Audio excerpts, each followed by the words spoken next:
Parents didn't want to see me with my children at family dinner. "There's no seats for them. There are other grandchildren sitting here," said Dad, and my sister laughed. "But there are no seats for them.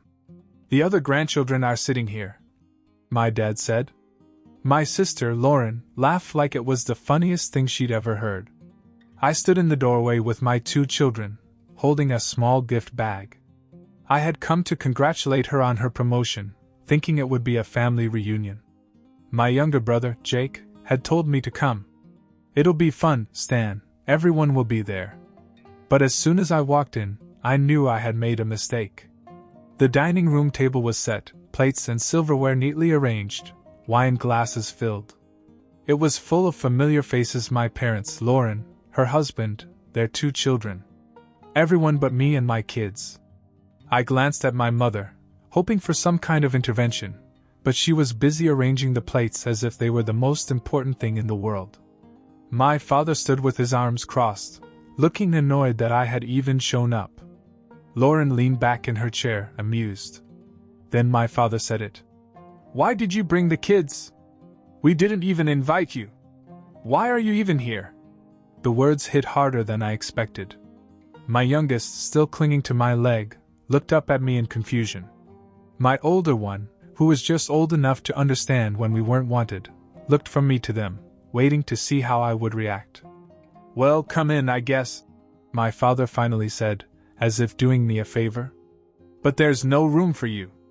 Only room for the other grandchildren, Lauren's children. Our beautiful daughter's children.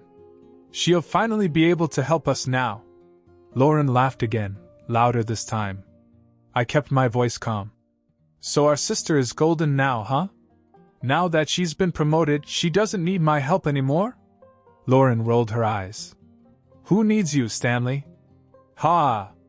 I smiled, relieved. "Perfect. That means I don't have to pay the mortgage anymore. It's their burden now." The laughter stopped immediately. My father's face twitched. My mother, who had been pretending to be busy, finally turned to look at me. Lauren straightened in her chair. "Wait, what?" I shrugged. "You don't need me, right? So I'll stop making the extra payments. Lauren can handle it now." No one spoke for a few seconds. The change in the air was almost comical. A moment ago, I was the unnecessary outsider, but now, suddenly I mattered. Lauren let out a nervous laugh. "Come on, Stan, don't be dramatic." I turned to my kids. "All right, let's go." "Are you serious?" my dad snapped. "You're just going to leave? You just said we weren't invited." Lauren looked at our mom, then back at me. "You wouldn't actually stop paying, would you?" I smiled. "Watch me." I took my kids by the hand and headed for the door. That's when I caught Jake in the back of the room, standing against the wall. He hadn't said a word the whole time. His hands were in his pockets, his eyes fixed on the floor. Unlike the others, he looked embarrassed. I opened the door and stepped out, closing it behind me. In the car, my youngest spoke up. "Why don't Grandma and Grandpa like us?" I exhaled, keeping my voice light. "It's just that your grandparents are a little inadequate. And your aunt too. But don't worry, we'll fix that." I laughed, and we drove home. When I told my wife, she was stunned. She was 8 months pregnant and didn't want to leave the house, but when I told her, she just stared at me. "You did this? In front of the kids?" "Yes. They really did." She shook her head, speechless. A week later, everything changed. A week went by. I didn't think about her much. Life actually felt easier. No mortgage payments hanging over my head, no late-night calls from my parents needing money. Just me, my kids, and my pregnant wife getting ready for the baby. Then, out of nowhere, Jake showed up at my house.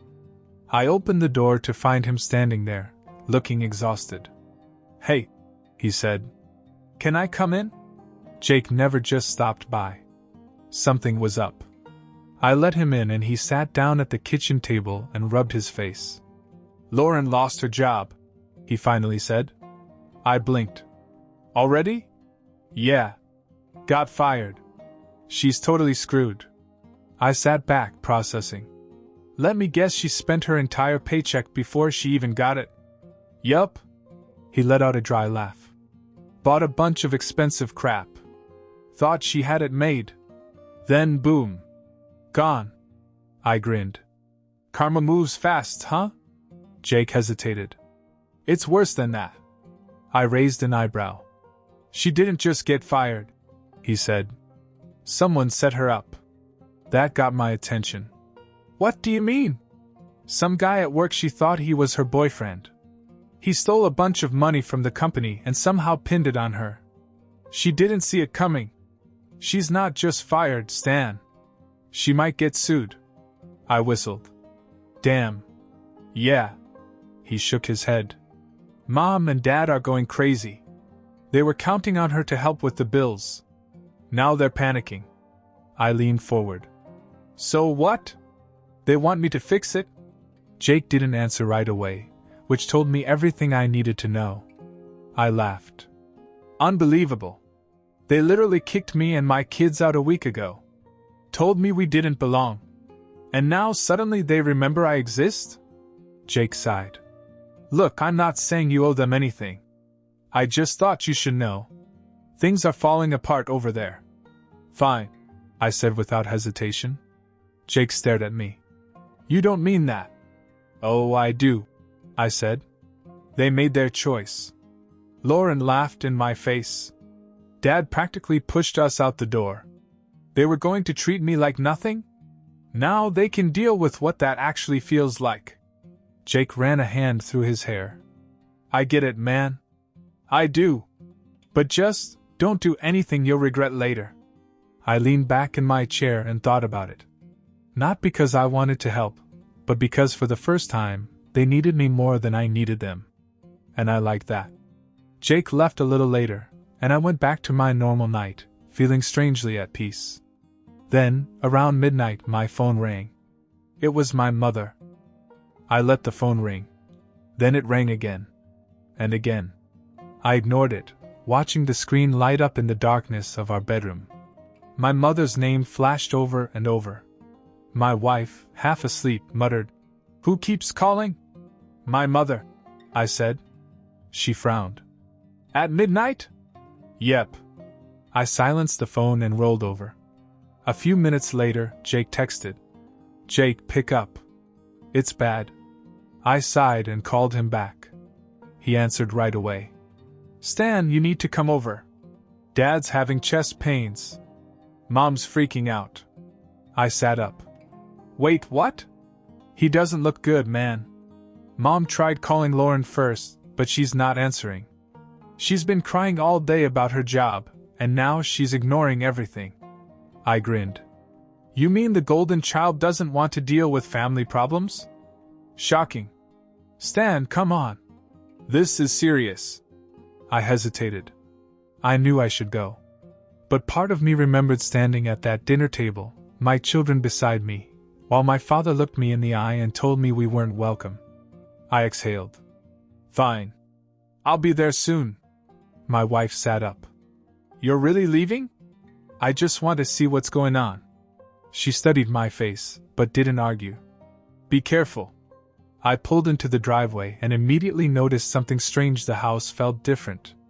For years, it had been the place where I always ended up fixing her problems, paying their bills, covering up their mistakes. It had been the place where I was needed, but never respected. But now I was just a visitor.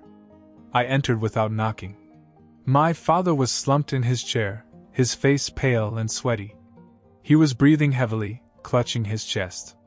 My mother stood beside him, trembling. The air was thick with panic. She rushed toward me. "Stanley! Oh, thank God you came. Your father, he's in pain. He can't breathe properly."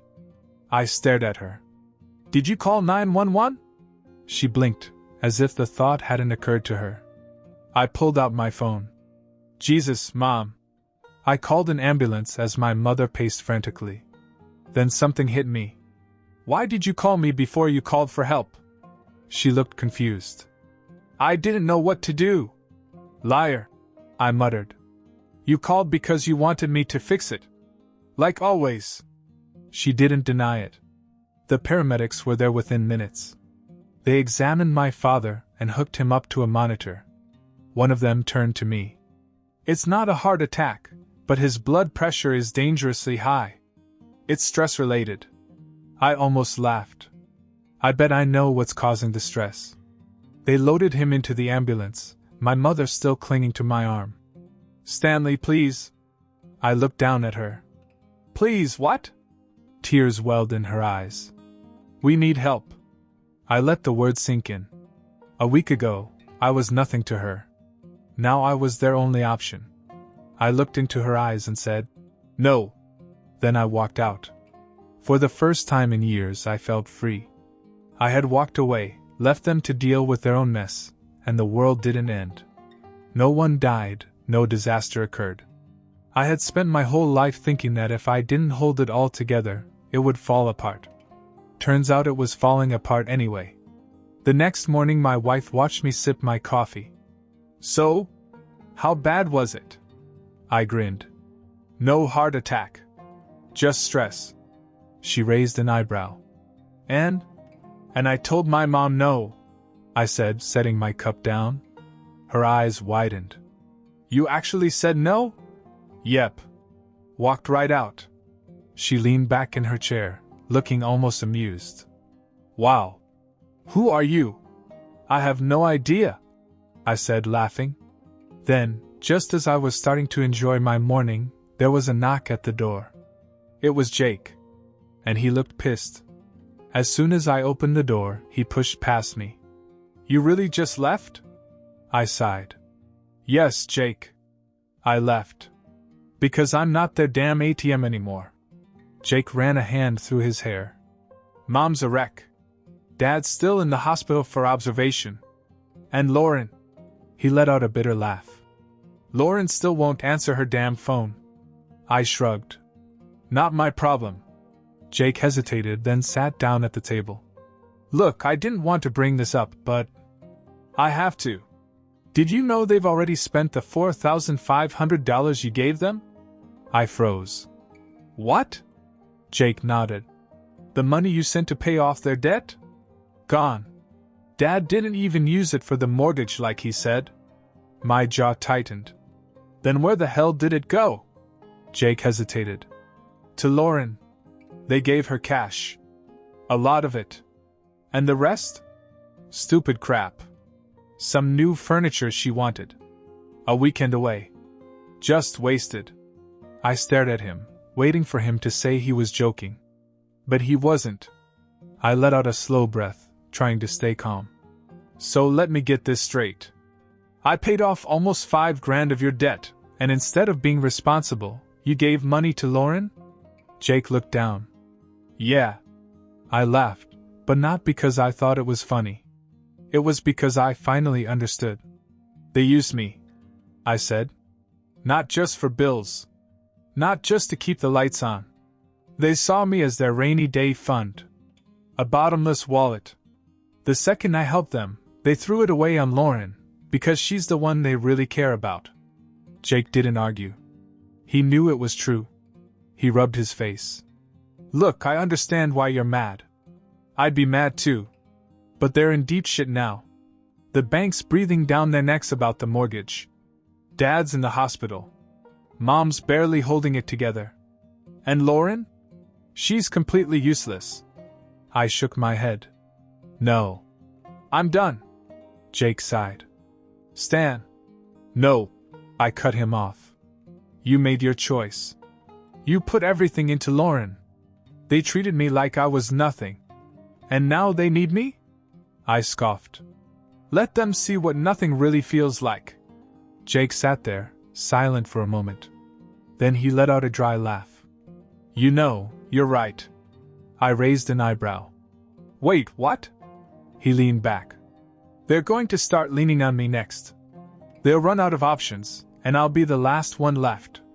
You should get out now, I said. Before they take you down with them. Jake looked at the table and thought. Then he stood up. All right. Just thought you should know. He walked to the door, but stopped before he opened it. "Are you sure you won't regret this?" I met his eyes. "No. For the first time in my life, I know I won't." Jake nodded. Then he left. And I sat there, realizing something important. This wasn't just a moment of anger. I was done for good. For the next few days, my phone was silent. No calls from my parents. No texts from Lauren. Even Jake went silent. I thought maybe they'd finally gotten the message.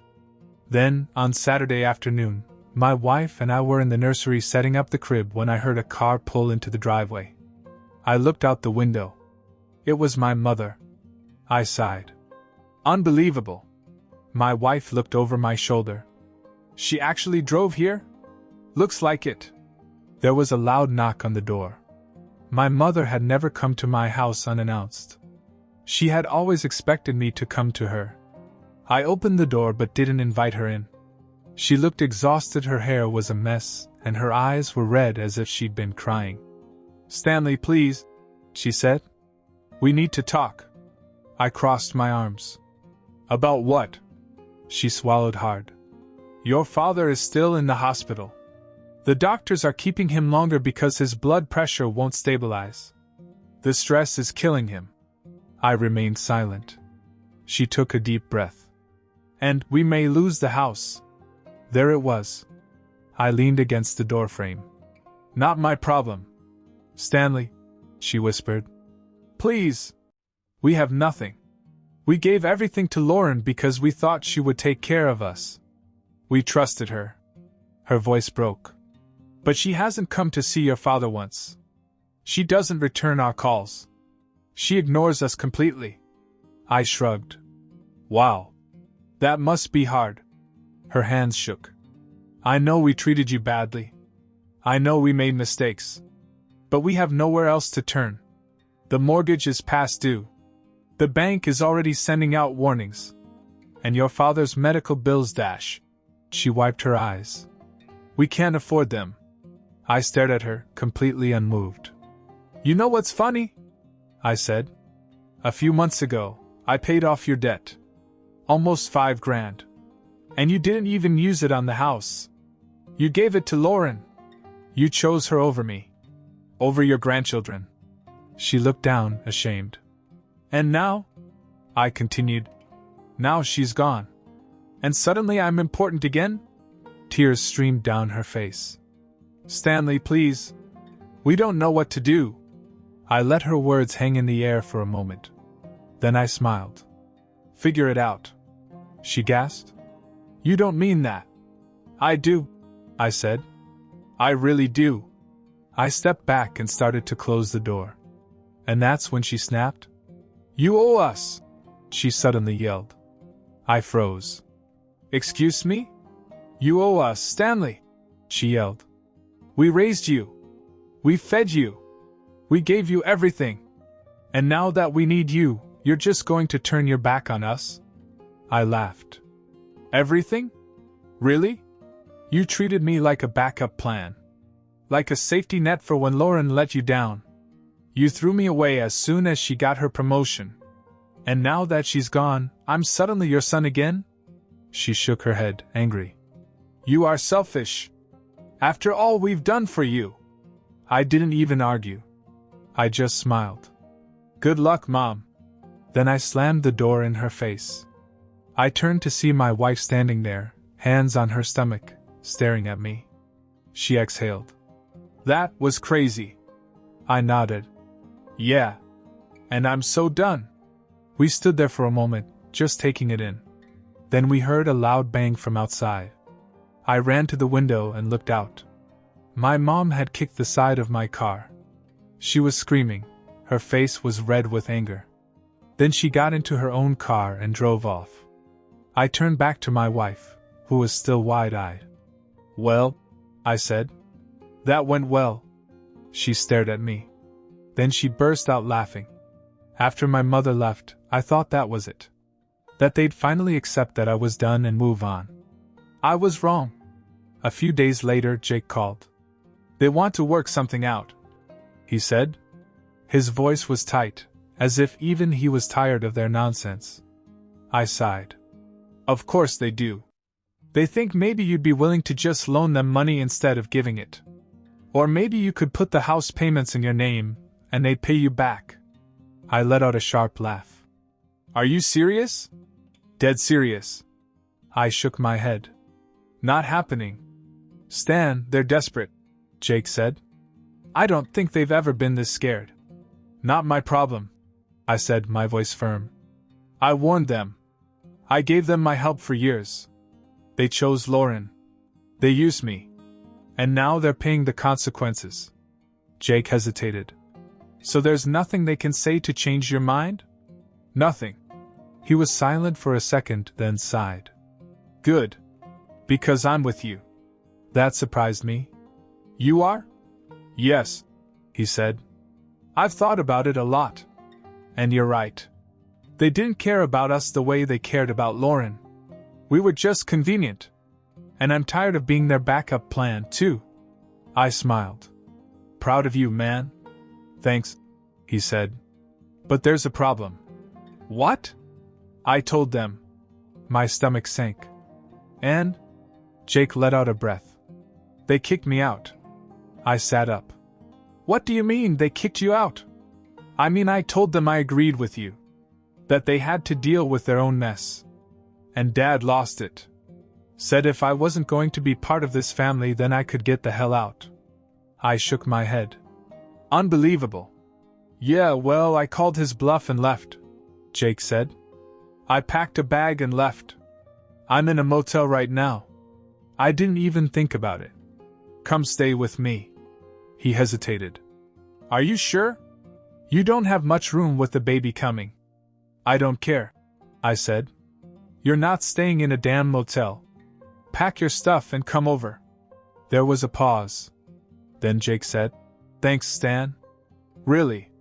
A few hours later he showed up at my door with a duffel bag.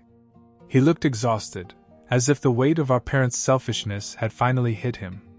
I patted him on the back. Welcome to freedom. He laughed, but it was a weary laugh. Yeah.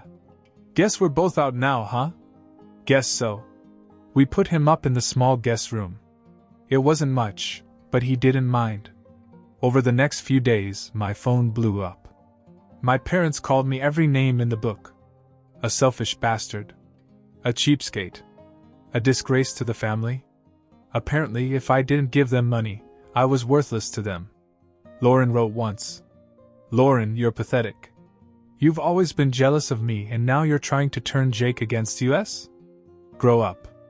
I didn't even bother to reply. And then what? Silence. For the first time in my life, I didn't hear from them. No guilty phone calls. No fake apologies. No manipulative pleas for help. Just nothing. Jake and I settled into a routine. It was weird at first, two grown men suddenly living together like we were kids, but honestly, it was nice. We were on the same team for the first time. And after everything, it was enough. I haven't spoken to my parents for 3 months. 3 months of peace. 3 months of not being needed. The baby is almost here. Jake is saving up to get his own place. And I wake up every morning wondering what financial disaster my parents are going to dump on me next. Do I miss them? No. I miss the idea of having real parents. Parents who love you for more than what you can do for them. But the real people? The ones who threw me and my kids away for Lauren and then expected me to save them when she failed them? No. I don't miss them at all.